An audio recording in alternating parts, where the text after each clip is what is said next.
Welcome to LOA Today. I'm Walt Jason. I've been doing this podcast since September of 2012, and boy, are my lips tired. This is your daily dose of happy.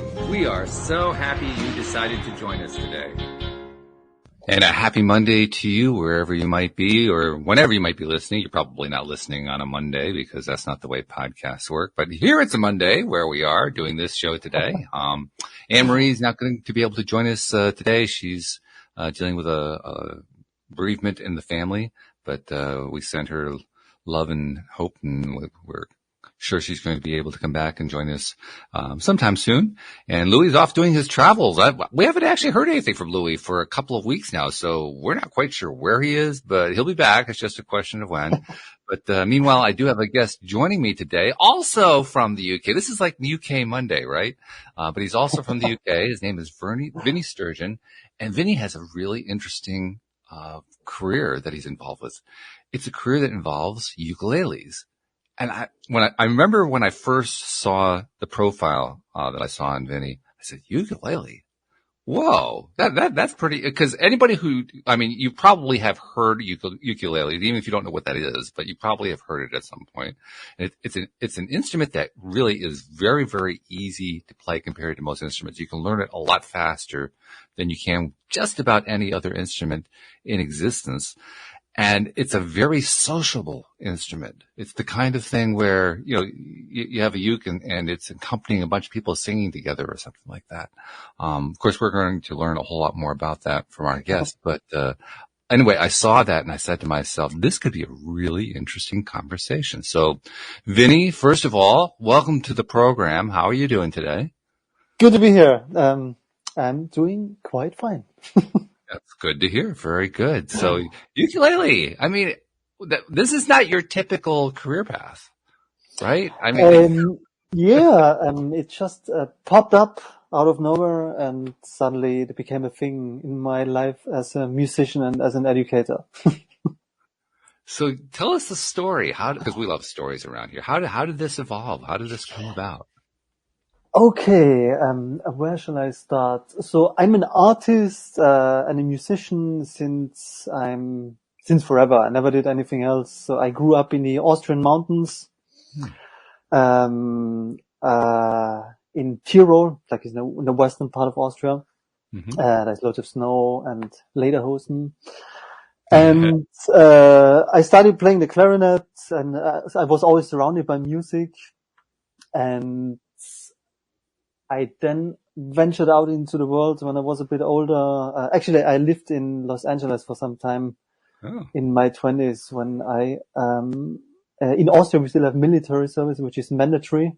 And I did an alternative to that, and I worked in a Museum of Tolerance. If anyone knows that, it's a pretty cool place in Los Angeles, giving tours to kids, talking about power of words. And then I came back to Austria and then ventured out again into the UK. As a musician, I did many different things. I played in bands. I was signed to major labels and to independent labels. Wow. But education has always been my most sustainable part of my career as a musician. When you're a freelance musician or when you're self-employed, it's quite tough to survive. Yes. For anyone, life can be hard, but especially if you do something in the arts, you gotta spread your wings wide and far. And education has always been a thing I always did. So I set up a local business, and I always really enjoyed it, working with people, sharing people, the power of creativity, the power of creating music, what it means to me, and also just passing it on to other people.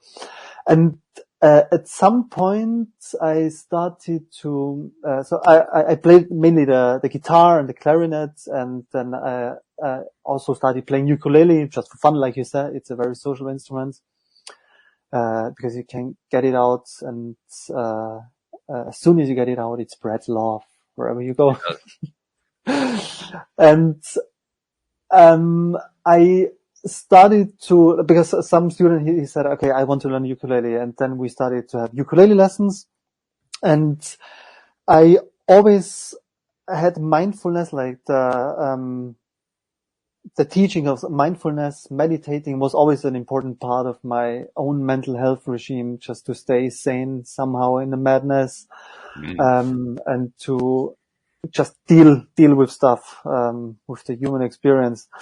And I started to introduce some simple breathing techniques with the students. And then we were like learning about to breathe, and then learn a couple ukulele songs. And he was really loving it. And he was someone who never played an instrument before. And for him, it was just, ooh, this is really cool. He kept coming back and introduced me to some other people who also then wanted to have lessons. And that was like 10 years ago or so. And out of that, I grew the Mindful Ukulele Method. I mean, I didn't really reinvent the wheel. I just put mindfulness and learning of an instrument together. And as you said, ukulele is a very simple instrument to learn. It's a lot easier than the violin, which takes years or whatever. And it's just a really good way of getting people into music, getting people to experience creativity, getting people to experience making music, because a lot of especially my adult students, they have really big narratives in their head that they're not musical, or I can't play anything. I have two left hands if they're right-handed, or I have two right hands if they're left-handed. And it's just beautiful. It was so beautiful for me to see that we just start somewhere, and it's all about creating a space of a positive, enabling space where people can just start to experience music, and through that, and also through the mindfulness part, it opens up a lot of other doors, because you get into touch with your senses. It's about listening. It's about communication. It's about accountability. It's about adaptability in some sense as well, because if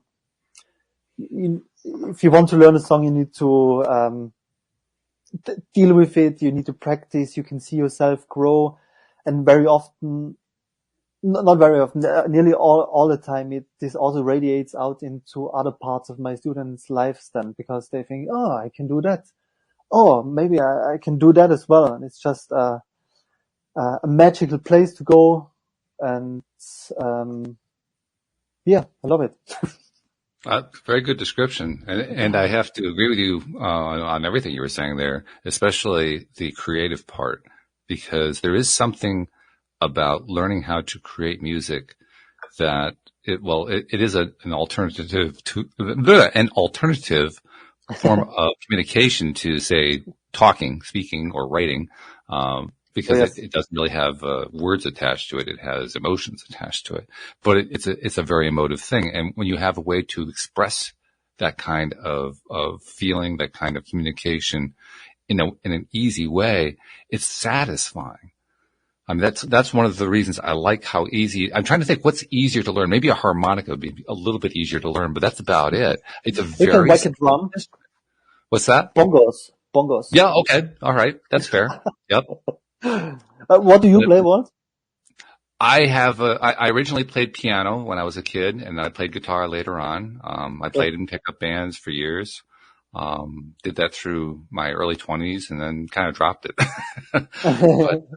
And only recently, in the last couple of years, I picked up. My brother got me an electronic keyboard for Christmas. Nice. And I said, "Oh, this is cool. Let's do this again." And I've been playing it quite a bit, relearning all that fingering from years ago and all that stuff. Yeah. But there's something also very satisfying about just expressing yourself musically. It's nice also what you say, that it's really an alternative way of communication. It's another story I can share. But last week I've been to Austria for the past 2 weeks, just visit family, friends, and yodel up from the mountain. That's what we do there all the time. I can't really yodel. But I was, don't make me yodel. I was visiting my father, and he's quite old, and he's suffering from dementia, and since the last time I saw him, he was deteriorating quite a lot. It was sort of sad on one hand, but then on one day I brought up my guitar and I was just playing some songs, and it was such a beautiful way that we didn't even talk to each other, but he was smiling. We were connecting on a different level, and we didn't even have to talk about it. And then I also went into the communal area of the home, and I was just playing some quiet finger picking tunes, and people were smiling, people were calm. It was just, for me again, seeing that power of music, especially when you're in the music business, which you have to deal with so many difficult things. You have to deal with so many, marketing, promoting yourself. Oh, yeah. And very often it's easy to forget what it is actually music. It's connecting. It's, it's magical again. Yeah. I totally agree. It is magical. And because music is emotionally expressive, it has the wonderful quality of giving us a way to express stuff that we don't easily express with words. Yeah, exactly. You and I are male. We particularly have that, right? Because when you're male, you're not allowed to express certain things, right? Men don't do that. Yeah. But when you can express it musically, well, that's okay. That's acceptable. Right? Yeah. I mean, that's also, it's a narrative. I mean, I think I already, I maybe grew up slightly different so that I was more in touch with my emotions, and also, probably also had to learn how to express it, but I was more aware of it. But I know what you're saying. It's like the narrative, men need to be strong, or any narrative, and you should not talk about your emotions. But I get what you say. Yeah, music is a good way of venting that in another way. It could be venting, or it can just be expressing joy. Yeah, exactly. Yeah, exactly. Yeah, I mean that's what was happening with your father there. I mean, you were all expressing joy in that room with you just clicking some fingers. Yeah, exactly. Yeah. Yeah. When we express music too, I mean, one of the things that we're all doing is we're expressing music that's important to us, that we enjoy.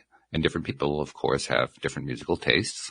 But when we express by just singing it or playing it on an instrument, or even just listening to what somebody else is playing, that expression has a number of different impacts. I mean, you talked about from a moment ago about how you are always very in touch with your emotions, which I congratulate you on, and I congratulate your family on teaching you to do that. That we don't all get that. That's a good thing.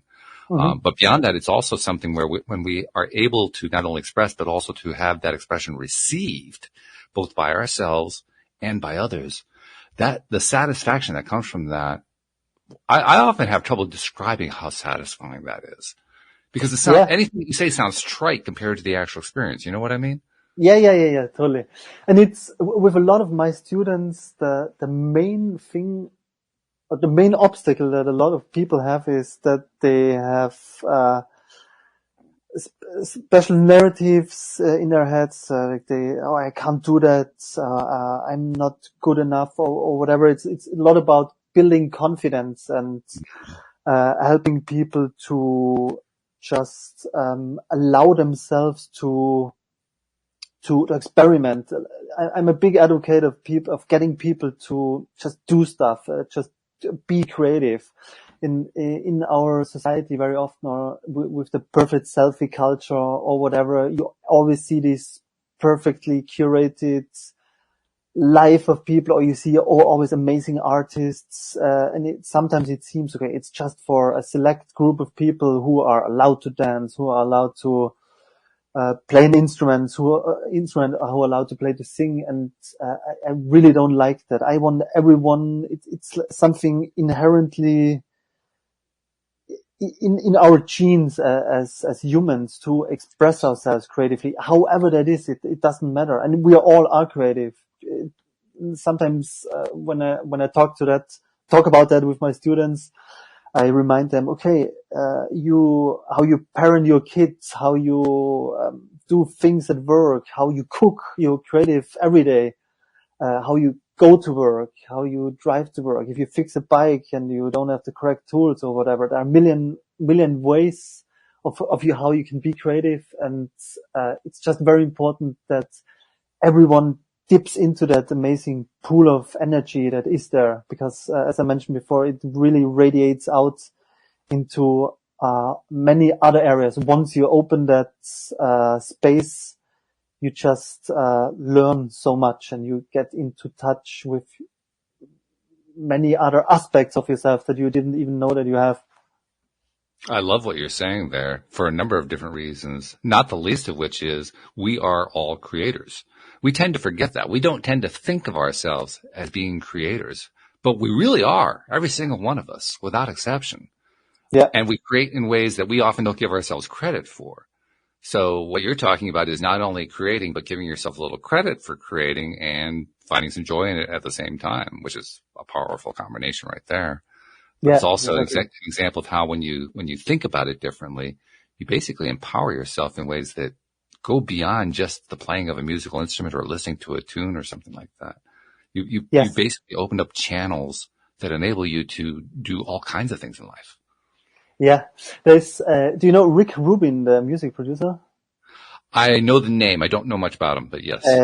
So he recently wrote a book called The Creative Act. I always talk about it because it's a really, really good book. And he just talks about, many of the things really resonate with me, what he says. And a lot of the things he say are quite similar.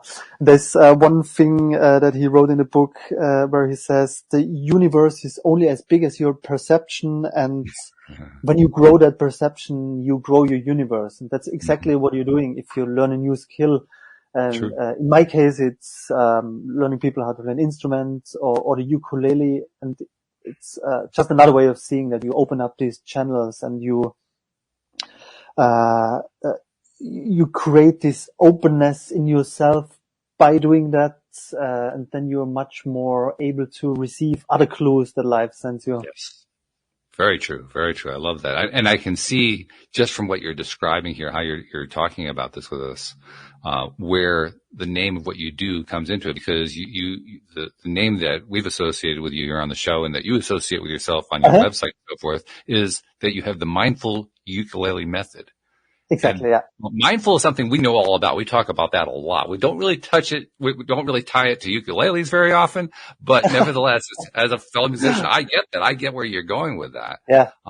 And then and then you put the word method on the end of that, which suggests that you're following a particular structured approach to how can you tie all this together. Talk about that. How did the Mindful Ukulele Method come about? How did you put that together? Okay, so I might be repeating myself. Just that's all right. We'll do that too. I might be repeating myself. So it's all about exploring music in a very non-judgmental and innocent and curious way. And I just tie in meditation exercises. So with my students, every session starts off with a simple breathing exercise. And if people are more, if they're a bit more advanced in their mindfulness journey, we do longer meditations. And it's just a beautiful way to set yourself up to be in a moment, be in touch with your body, be in touch with your emotions, and then start to learn a simple song or start to learn some simple techniques. And it just goes back and forth. It's very individual. When I work with people, lots of my students, I want to say, they have really hardworking jobs. So they work many hours, and for them it's 1 or 2 hours a week where we meet up. Mostly it's online now, the Mindful Ukulele Method. I also have a small cohort of people that I do in Greenwich in London, but it's mostly online. And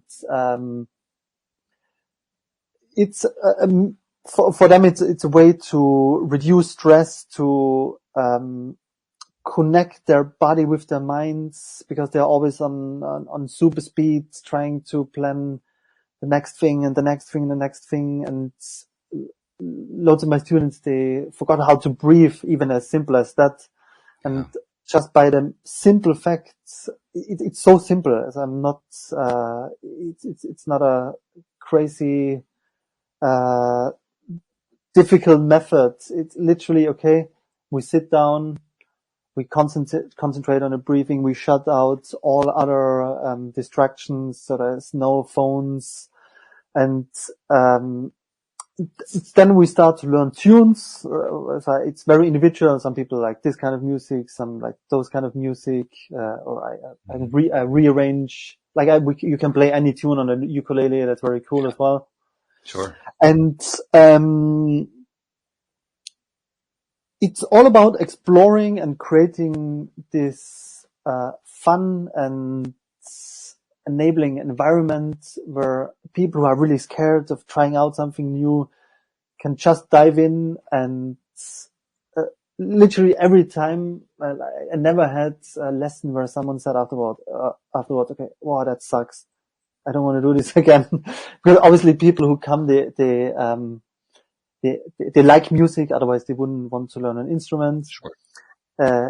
It's just beautiful to see. And, I learn so much from my students at the same time, because I get to, when you're in your own, I'm in my own bubble as a musician doing this, doing my creative things. And sometimes you forget about all the other stuff. It's the same like when you live in a big city. When you live in London, you think, okay, that's life. But then when you go outside, people do other things there as well.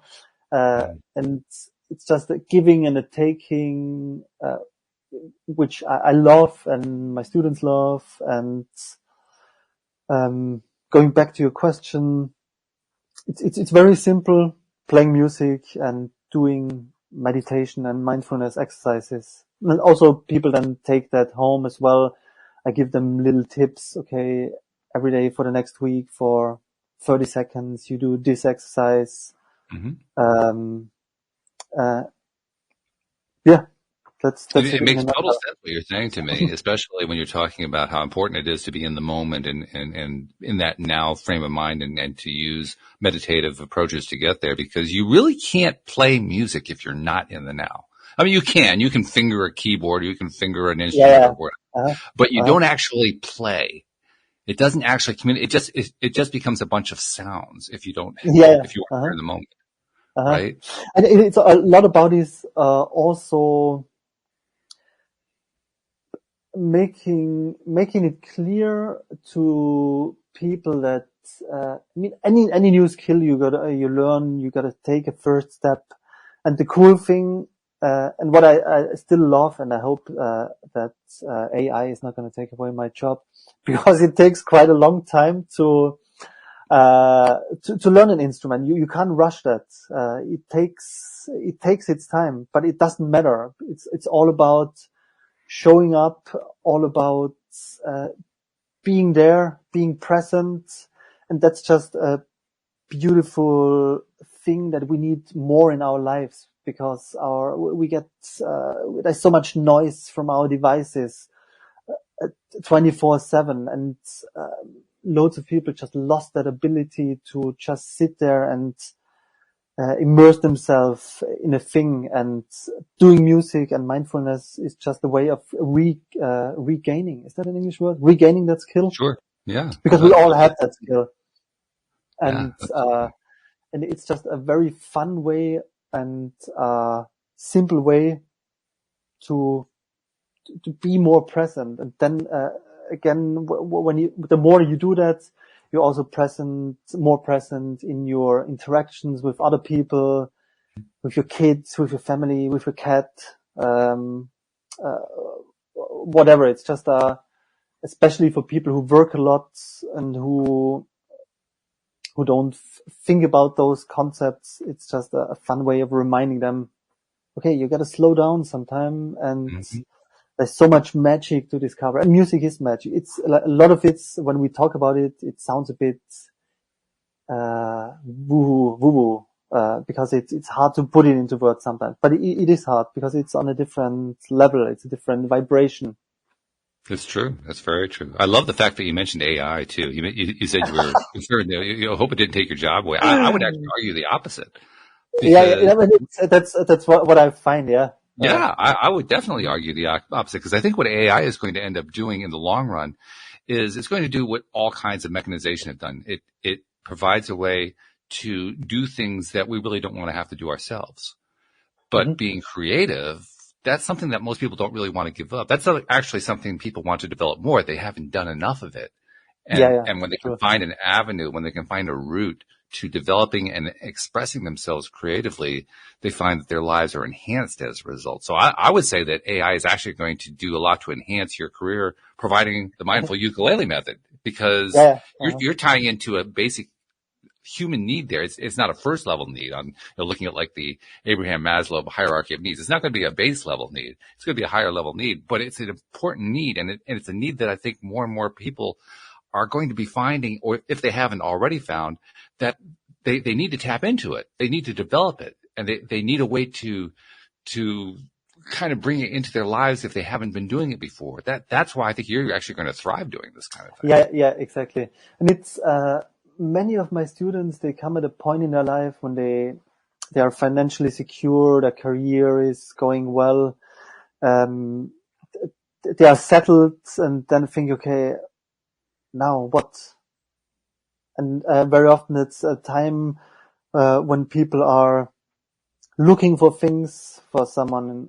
There are many different things you can put your focus into, but music is just one of the coolest way that you can expand your mind and go to new places and learn about yourself, learn about others. There's a very meditative quality to it. I like the fact that you mentioned meditation a few times here as part of your practice when you're working with a student, because the sound of music, the tonality of music is meditative, particularly depending on what instrument you're using. A ukulele, that could definitely have that kind of effect.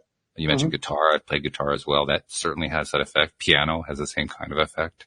Virtually any instrument really does. But that meditative quality it's not only a way to express ourselves, it's also a way to transport ourselves. We kind of take ourselves into a realm that we don't normally allow ourselves to express and to feel and to be in.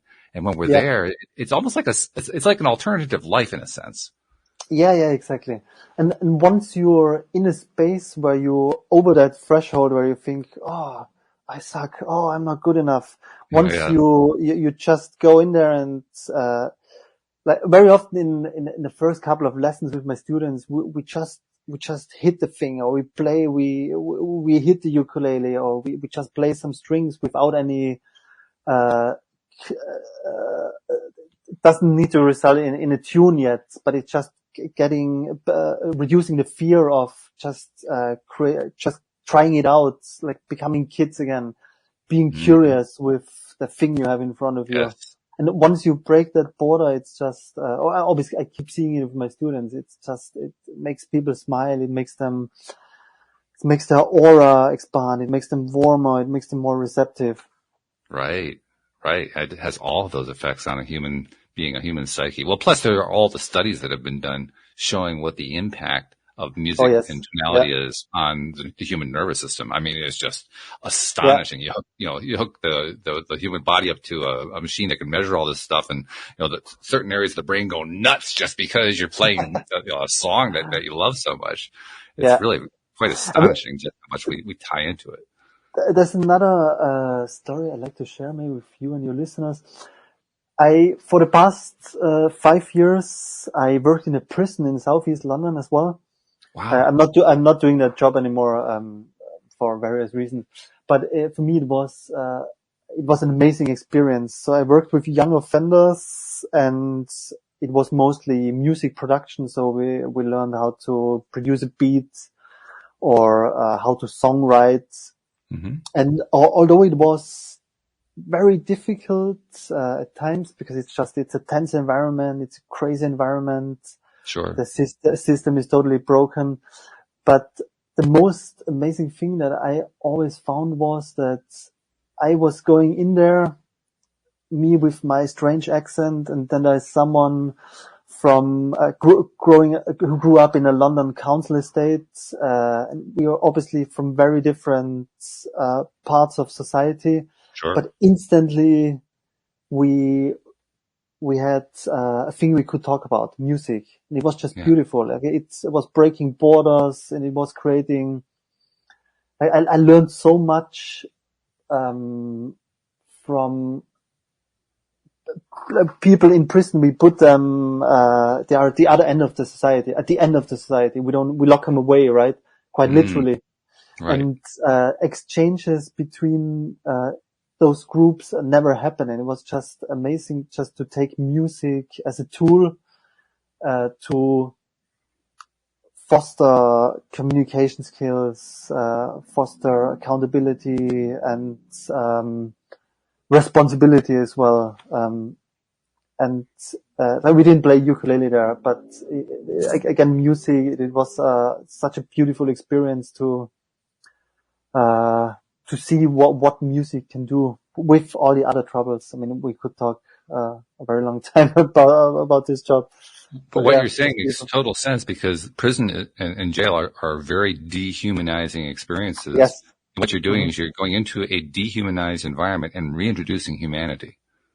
Yeah, that's beautifully expressed. Yeah. Very nicely said. Yeah. Right? Because now all of a sudden, let's take all this other stuff away about, why you ended up here in the first place. Let's discover each other as human beings. Exactly. Yeah. It was just amazing to see they were 20, 21 and older, and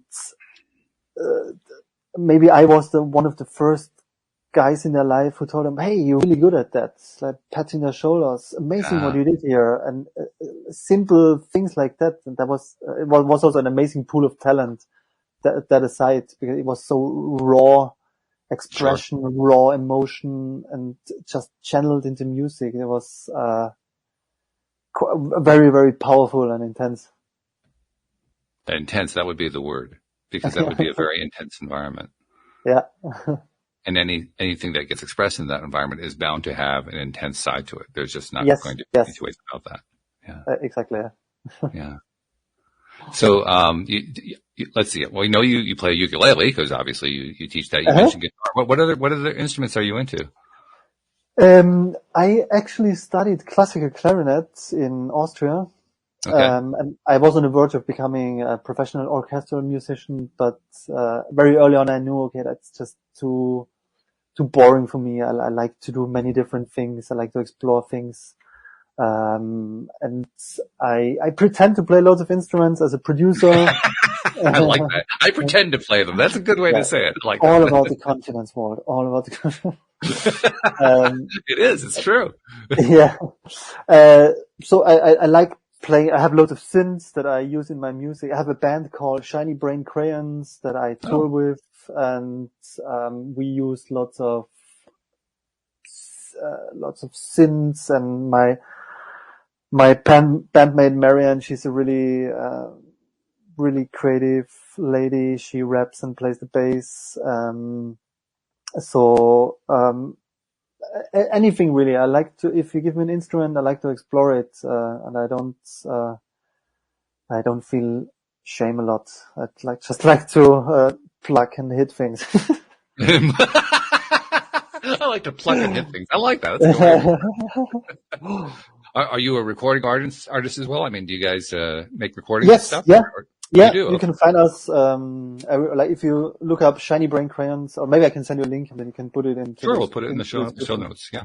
We, recently released a track, It's Everywhere. Or if my name's Stergin, like a sturgeon. I have loads of stuff released. If you know what buttons to press. You know where to find stuff. I think just about everybody does. It's kind of hard not to these days. Yeah, exactly. It's such an entirely different environment from when I was in my 20s, because I was in my 20s in the pre-internet era. So, having avenues to express yourself was very limited in comparison. Yeah, that's great. Did you grow up in Connecticut? I grew up in New York, in upstate New York, not New York City, but in north of New York. And it's almost, If you didn't live in that time, it's almost impossible to explain what it's like to grow up in an era like that, where there's no internet. None of the stuff that we're familiar with that we just take for granted today was available. So if you wanted to be a musician, you were basically trying to put a band together to see if a club would hire you to play a date. That was the limitation of what you could do. If you might be able to buy yourself a tape deck and make a recording that you could share with your friends, but it would not be something that you could distribute on any large scale. You were very limited in terms of how you could express your music. I mean, that's, thanks for sharing that. It just makes me think about the prison again, because the cool thing, or one of the most things, the things that I appreciated the most was there was no internet in the prison. And when I was going in there, it was literally, okay, this morning we have 2 hours. You press this button. This is a bass drum. This button is a snare drum. Let's make a beat.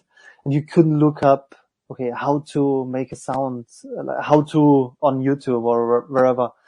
And I think it was such an amazing, it brought out much more individuality of people, because you had to made it up.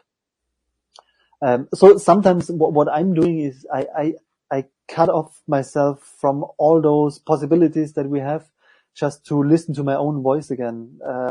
When I was in Austria the past 2 weeks, it's always when I go off social media or when I just don't use my phone, all these individual or original ideas arrive again. And I think, oh, I can think again as well. And it's crazy that that's also such a skill that we mislearned by being bombarded with stuff all the time. Yes. Yeah, very true. It's actually kind of cool. I like that. Did you ever record any songs? Did you make a band when you were little? I did play in a number of bands. One band, we did make a couple of songs that recorded in a studio at tremendous expense. Yes, it's not as simple as it is now, let me tell you. You had to spend a lot of money just to get into a studio for an hour to record something. But but we did do that. That was really fun. It was quite the experience. And we could talk about bands quite a bit, because bands are a lot like families or relationships. And there's a lot of getting together, and there's a lot of breakups, and there's a lot of fights, and there's a lot of, any kind of dynamic that you can have in a family, you'll have in a band. And then some. Exactly. Because it's all about, I had to learn so much, it's like learning how to control your ego, letting go of ideas, but also knowing, okay, when you have to fight for an idea.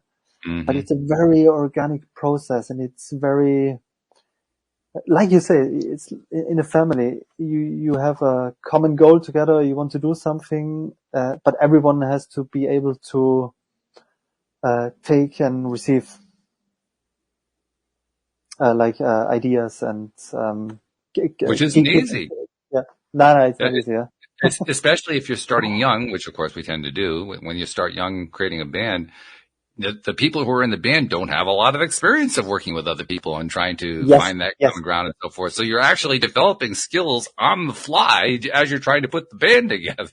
Yes, exactly. And that's also, it's, in my local business here, I have a small cohort of kids as well, and it's just so amazing teaching kids music, because they do all of that and learn all those skills that you mentioned. They don't really know that they're learning it, but they pick it up in the coolest way, because then they develop their soft skills, but also then are able to play an instrument afterwards. The other thing that is fascinating to me about music, particularly in a band situation, but also just in a societal situation, is how music has a tendency to connect to and draw out dysfunctionalities. And I'll give you an example from my own life. When I was growing up, I grew up in the age when Billy Joel and Elton John came out as their, it was the initial parts of their careers. And before they became famous, before their music became popular, piano was not a cool instrument. If you were a piano player, you didn't admit to that in school or in public. Because that's something people would make fun of you for that. If you played guitar, okay, that was cool, right? Because, bands play guitar, they I play never bass, they thought play of drums. that. So that's That's okay. hilarious. Understand? Yeah, but keyboards had not evolved yet. And when Billy Joel came out with Piano Man, well, first of all, as a piano player, I can't tell you how much that affected me. That because I was like, oh my God, somebody's playing piano and other people like it. And I don't mean adults. Adults would like anything that the kids would play, but I mean your peers. Your peers would like it. They were buying the records. They were buying this music. Mm-hmm. And that just kind of changed the whole world. Now, that's actually how I got involved in playing guitar, because piano wasn't cool. So I had to express myself in a way that was cool to everybody else. So I learned guitar, and now all of a sudden they're playing piano. I said, well, wait a minute. I know how to do that. Mm-hmm. Yeah, that's funny. Yeah. So there's an example of how a societal norm kind of got shifted because of music. Yeah. Uh-huh. Yeah, that's fascinating. Something that was not considered cool was all of a sudden accepted. Mm-hmm. Wow. You take that and you start extrapolating that out in the different other ways that that society has, through its music, been able to tap into and get itself past various kinds of prejudices and so forth. It's really an astonishing story. Music has an ability to help people get past their own crap in ways that nothing else really knows how to do, I think. It's another nice way of saying it, yeah. That's a nice way to say crap. It's also one thing I like to do if my students are open to it, that we write songs. And obviously, most of them are not amazing songs. Whatever an amazing song is, we could discuss about that as well. But it's just pure expression, and it's so fun for people if they turn a struggle or whatever that is into a song, and it then suddenly loses all its power. It's like when you sing out a problem, it suddenly becomes less powerful. You know what I mean? Mm-hmm. Mm-hmm. And that like makes me think of that as well, which is very true. That power that music has. It's one of those things that's synergistic, because the music is helping to draw that kind of an expression out, and it also becomes an excuse for expressing music. It works both directions, right? Exactly. Yeah. The other thing that's really cool is that, and this is something that all aspects of human culture have tapped into, because you find music everywhere in all kinds of forms all around the world. Even in societies that don't tolerate music, there's still music, which is really interesting. Yeah. Mm-hmm. You can't really, people have tried, there are authoritarians who have tried to ban music in various forms. Nah. And it doesn't work. You can try, you can do your best, but music somehow is going to come out one way or another. Fascinating. Never thought about that. Yeah. Good it's thought. True though. I mean, it's the ultimate equalizer in that sense. Yeah. Yeah. Right? Because if you can't stop the music, you might even be able to stop tonality, but then, somebody can come along and hit a stick on a barrel and all of a sudden they've created music. Yeah, but it's not a melody. It doesn't matter. It's still music. Yeah. Very true. Yeah. You can try to stamp it out. The only way you could actually stop music entirely is if you could find some way to shut everybody up permanently. And take away their arms and legs so they can't kick or hit anything. Maybe put everybody into like, a sensory deprivation tank. Maybe that would be a way to stop music. But other than that, I can't think of a way to do it. It reminds me of, what's the Monty Python film with the knight who... the Holy Grail. Monty Python and the Holy Grail. Good scene. Yeah. Yeah. And there's some perfect examples. Some of the music that came out of that it broke norms. It cut across prejudices. I mean, there aren't too many movies that have a scene of a whole bunch of people being crucified on a hillside saying, "Always look on the bright side of life." Nice tone, yeah. Very good tone. It's another thing for me is like how music. Like we were talking a lot about how it connects people, how it creates, how we can communicate with music. I did a project a couple of years ago called 12 Photos, 12 Tracks, where I sent a camera around the world to 12, like one single camera, and to 12 different people, and each person had just only one chance of making a photo of a place that's special to them. Mm-hmm. And they then send a photo back to me and the camera on to the next person. And then I wrote an album with my band together, inspired by those 12 photos. And for me, that was also such a beautiful experience, because most of the people I didn't know. I just did a call out on the internet, and people replied, and then I just jotted down a map so that it visits, like it went all around, and just trusting people, like limitless trust. I don't know these people. I have an idea. They seem on board, and it was just this experience. It worked out. It took very long, and twice we thought we lost the camera, but then they found it back again. Just this, I learned more about trusting blindly, because nowadays we have an app for everything to maximize the possibility, so that you have your best bets on whatever situation, be that dating or reviews or whatever. You always double check things, which is good in some way. But for me, it was a really beautiful experience to just trust strangers, and it ended up in becoming a really cool project that I'm proud of. Yeah, that sounds like a great project. I love the fact that you took their photos and expressed them. And the reason I say I love that is because you get 10 different musicians from 10 different musical backgrounds, and you give them the same photo and ask them, express this musically. You'll get 10 completely different compositions. Not even close. They'll all be wildly different. That's another cool thing. Yeah, that's true. Yeah. And also the photos were so different. And because they had only one chance, some of them are really wonky or out of focus, which was very beautiful. Also as a contrast to the perfect selfie. Mm-hmm. It was just a very real and human and organic project. Yes.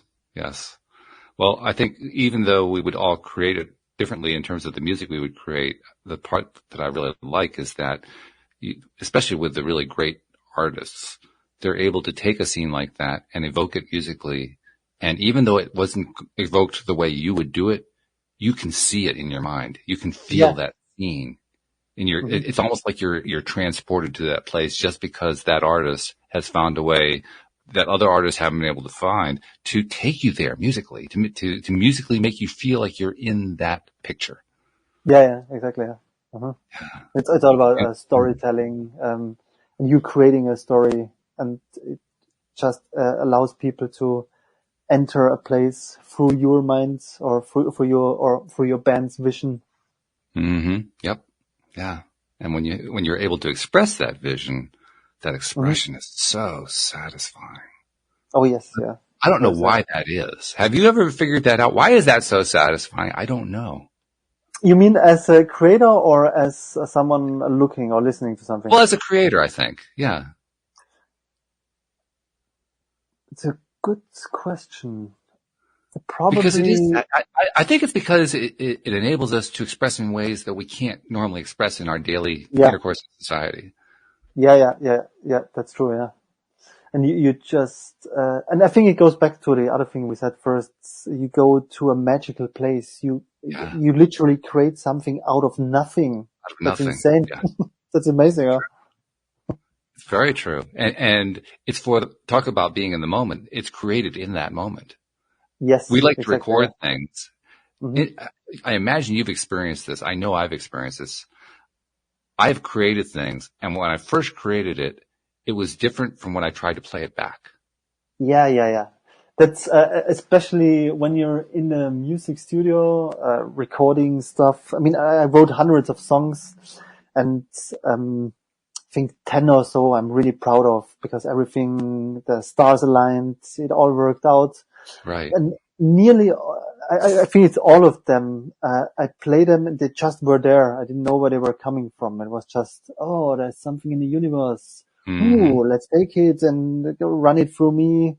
So it's not mine anymore. It's just, some energy running through myself, and rather than trying to make a masterpiece and working for it, on it for months, very often those, pieces, they are never, there's just something missing. That's fascinating. Yeah? I mean, that's the thing you always want to get back. It's like this state of Yes. flow, that I think that's why I keep creating, because you're always looking to get to that place again. You always, when you're done it, you think, okay, damn it, I'm never going to get it back again. Well, one of I the things can that never. we talk a lot about connecting into inner being, to our higher self, or however you want to describe that.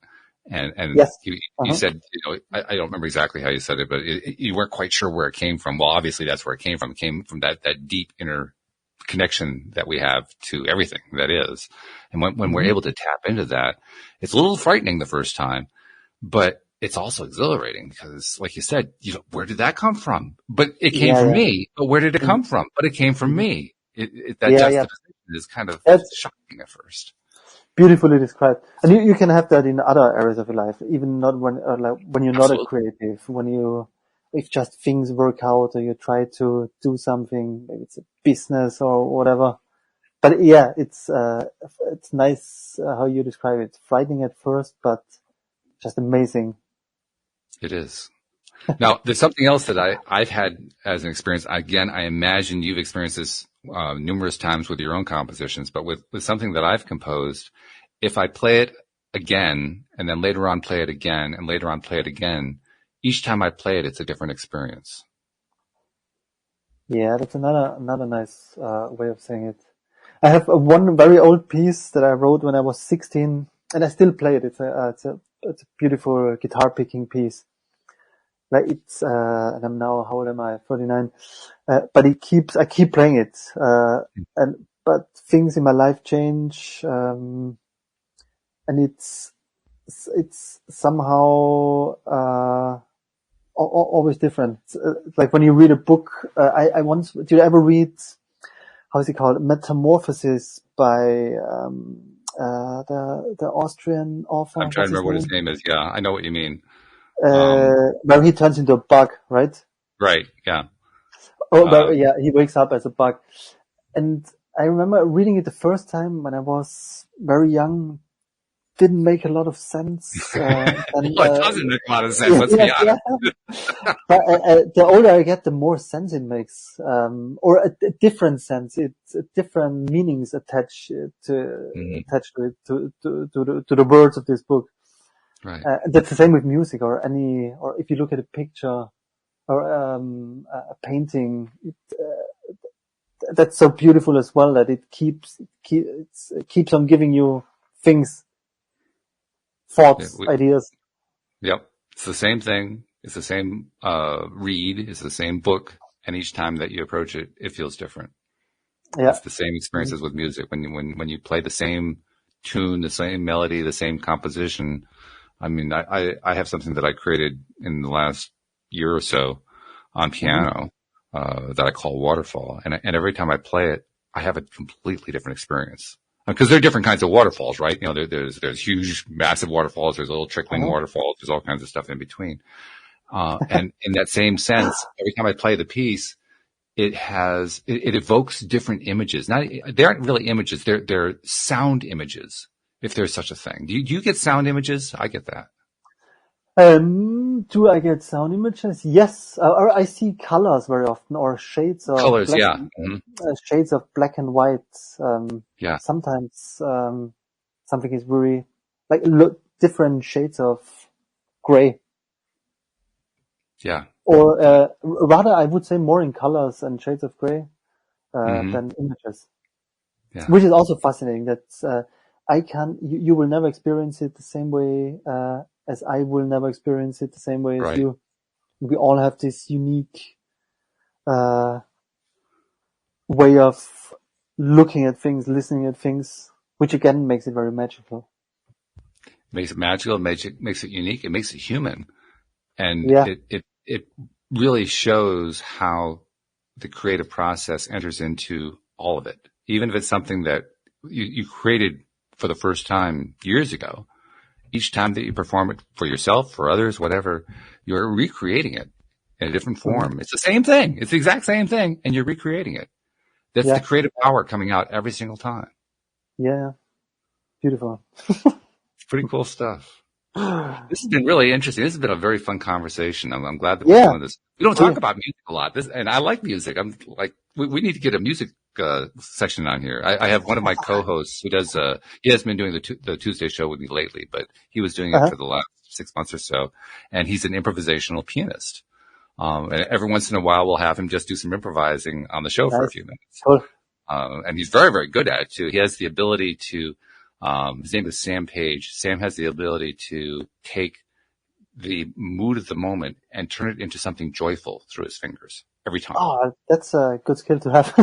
It really is a good skill. And he does it beautifully. I mean, seriously, he just starts playing some arpeggios and all of a sudden you're transported into this very joyful state just listening to him create all this stuff. It's really cool. Yeah. Nice.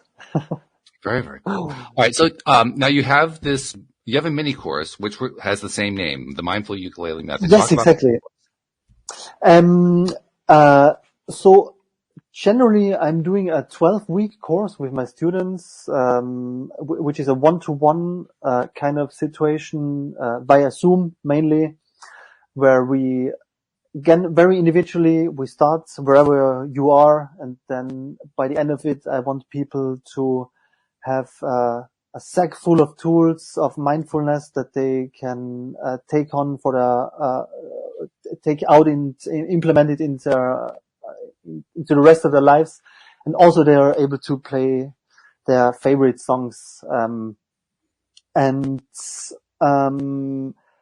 your listeners, Walt, I created the website loa.mindfulukulelemethod.com, and you can get a little taster.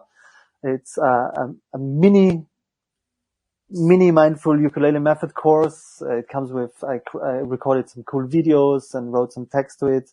And by the end of it, you'll be able to play your first song, which is Bob Marley and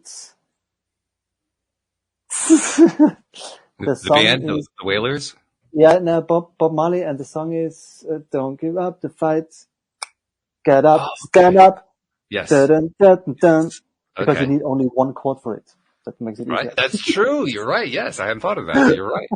It's only one chord. So this is something for somebody who has never tried or never successfully tried to learn music. Yes, exactly. It's, I want people to get creative. Like my main mission during my time here on the planet is that I want to create, and I also want to make people create and get into touch with their creativity, and music is just my tool. So anyone who wants to, even if some of my students go on to learn guitar, but ukulele is a good starting place. If they want to learn about music, want to learn about mindfulness, need something in their life to reduce their stress levels, cultivate some healthy mind habits, and to connect their body and their minds in a very fun way. This is a great way of doing it. Absolutely fabulous. So we'll make sure that we include a link to LOA. Yeah, awesome. mindfulukulelemethod.com in the show notes so people can easily find that. I love that you're doing that. If somebody wants to reach out to you personally, I mean, do you welcome people reaching out to you personally to ask yes, you questions and such? Totally. So if you go to the website, there's also, where if you want to chat to me, we can set up a call, or you can send me an email. It's all on the website. Or we can, if you want to connect on, any socials, just find me. Very good. If you Google Stergin, Stergin, you'll find me on your favorite platform. One thing that I like to do with each of my guests here on the show, and I want to do it with you because everybody who appears on this show is a giver of one form or another, and certainly a musician is giving constantly. You are always, anytime that you are sharing music with somebody else, you are giving, and that it's a wonderful kind of gift to be able to give. And you're also giving people the ability to express their own music, to give their own gift each time. So you're doing multiple, it's like multiple levels of giving going on. But there's one form of giving that doesn't get a lot of recognition. And I know I'm certain that you have engaged in it too, because you share things out. And what you mentioned, social media, you share things on social media. You probably share compositions, you share your story, you share all kinds of stuff with people that you've never met, that you've never seen, you never will meet, you never will see. They're consuming it. They're getting some benefit from it. That happens to us all the time. And those of us who create in this way, who put out these kinds of information and so forth, we don't give ourselves credit for it. And we certainly don't give each other credit for it. So I like to make it a point to say, Vinnie, on behalf of those people you've never met, you've never seen, who you have been giving all this great stuff to, thank you for what you've been doing, because you are making it. Beautiful. I can give that back to you. Same thing. You're doing also a very beautiful thing here, talking about all those different topics, and it's just very important to, put, the world is crazy enough. The human experience is crazy enough. So it's, thank you to you as well, Walt. All right. Well, thank you very much. This has been wonderful. I'm kind of sad that Anne-Marie and Louis couldn't be here to join us on this, but this has been still good anyway. So next time. Yeah. Next time. That's right. Next time. So thank you much. Thank you to our podcast listeners everywhere. We'll see you all next time here on LOA Today. Goodbye, everybody.